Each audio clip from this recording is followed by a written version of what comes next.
Hey, Coach, I asked you Yeah. Saturday after the game about maybe some of the things that they were doing with Ian to prevent him from getting as many touches, and he didn't have as productive a game. You said you wanted to watch some film. What were some of the things that they did defensively that he can learn from to maybe work around? Because teams are obviously going to start planning more and more for him because of his production over the last month and a half. Well, I mean, obviously every game he's getting more and more attention, and rightfully so, by the way, um, that he's playing. Um, I, I don't necessarily think Stanford did anything drastic. It's just, the way that Ian has been playing, he's at the top of the list in terms of trying to keep him out of transition, try to keep him out of the lane, try to keep him from the basket. And just in regards for the entire team, we went to the free throw line, I think 24 times, made 20 of them. We just got to do a better job. But the two best ways that we score is one in transition and two, being able to attack the basket and be able to score around there and be able to get fouled and get to the free throw line. So as a team, we just got to do a better job of that. Was there one thing or maybe two things that stood out, especially over the last 5 or so minutes of the game, that you guys did not do well the other day that is mandatory, that must get fixed, that's kind of repeated itself a few times in situations like that?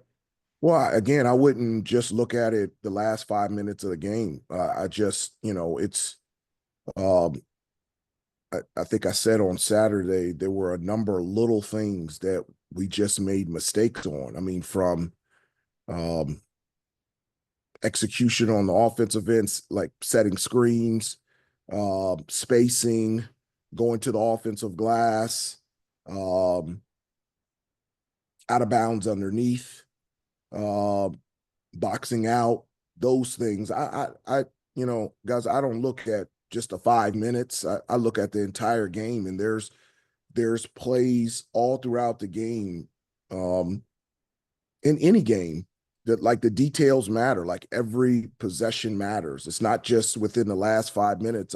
It's the entire game that you have to look at and look at ways to continue to do the things that you're doing well, and also the things that you aren't doing well, how to fix those and make those consistently things that you're doing on the good part.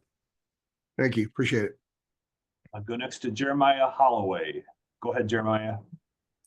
Hey, good morning, Hubert. Wanted to ask about, of course, Jaylen Washington and Venoy. You guys were able to get them involved in the pick and roll game the other night. Obviously, we talked about Jay Wash having a good stretch of games, and Lubin had the season high in points the other day. How have you seen with those two at the five, their games kind of complement each other? Being able to have one in there for certain stretches and the other in there for others.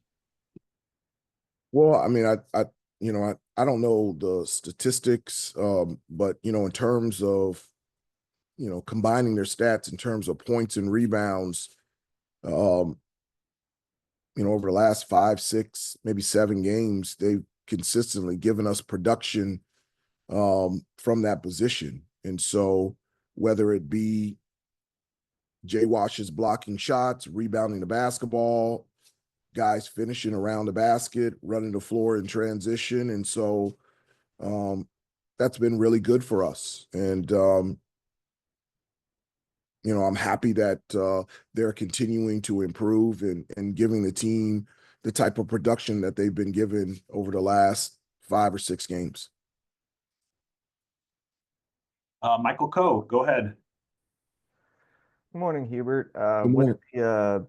the trip to Winston coming up tomorrow night, that's a place that in recent years you guys have struggled to win. What is it about, the way the Wake Forest plays, the way Coach Forbes coaches, that makes them a difficult matchup?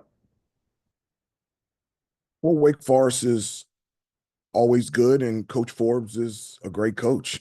I mean, but I mean, you're right. The last 2 times that we've been there, we haven't played our best. We haven't played well, and we just hadn't played well. But we had a good practice yesterday. We'll have a good one today, and we're excited about the challenge of playing tomorrow night. Brett Friedlander, go ahead. Staying with the Wake Forest theme, Hunter Silas has got 6 straight 20-point games. What makes him so difficult to defend? Well, I mean, he's got good size, quickness. He's aggressive. He's a 3-level scorer, so he can finish around the basket. He can shoot threes, and he's got a really good mid-range game. And so, the ball will be in his hands a lot. He has the green light to be able to attack on every possession, and he gets after it defensively too. Like, he's a really good defender, active defender that gets steals and deflections. Like, he's a two-way complete player, and I think those are some of the things that make him really productive, and why you said he's on a stretch of, was it 5 or 6 straight 20-point games. Thanks a lot. Good luck this week. Yeah, thanks. Back to Andrew Jones. Hey, Coach, I wanted to ask you about RJ's thumb. He's talked a little bit about it, but not too much. Two-part question here. One, is that affecting him at all? And the second part is, as a great shooter like you were, when you have a rap like that, how much can it affect you over time? Andrew, I think that's a question for RJ. I mean, we haven't talked about that at all. I mean, throughout, what is it, January 20th? I mean, I think you can go to pretty much any player in the country that's playing heavy minutes. There's got to be something that's sore. So, I've been blessed to be able to coach RJ the last 5 years, and I couldn't think of a better person and a better player to coach over these last 5 years. I've absolutely loved it. Thanks. Brendan Marks, go ahead, sir. Hey, Hubert, how are you? Good. I'm doing good. Just wanted to ask you a little bit about Wake Forest and them inserting Tyler Johnson into the starting lineup. What sort of difference have you seen in the overall efficiency from their offense since he's been in the starting 5? Seems like he's freed up Silas and Hildreth to do some more stuff off ball. Well, I mean, one of the things that you talk about the freedom and the spacing to be able, to be scorers, to be more on attack from an offensive standpoint. I think, the responsibility of getting a team in the offense, getting everybody set, that is something that obviously both of them can do, but it allows them to really be impactful on the offensive end in terms of thinking attack. They're both great distributors. They can create not only for themselves but for their teammates. But I think it puts them in a position where I think naturally where they fit from an offensive standpoint, where they can first think, score and attack and create, as opposed to getting everybody else involved. Thank you.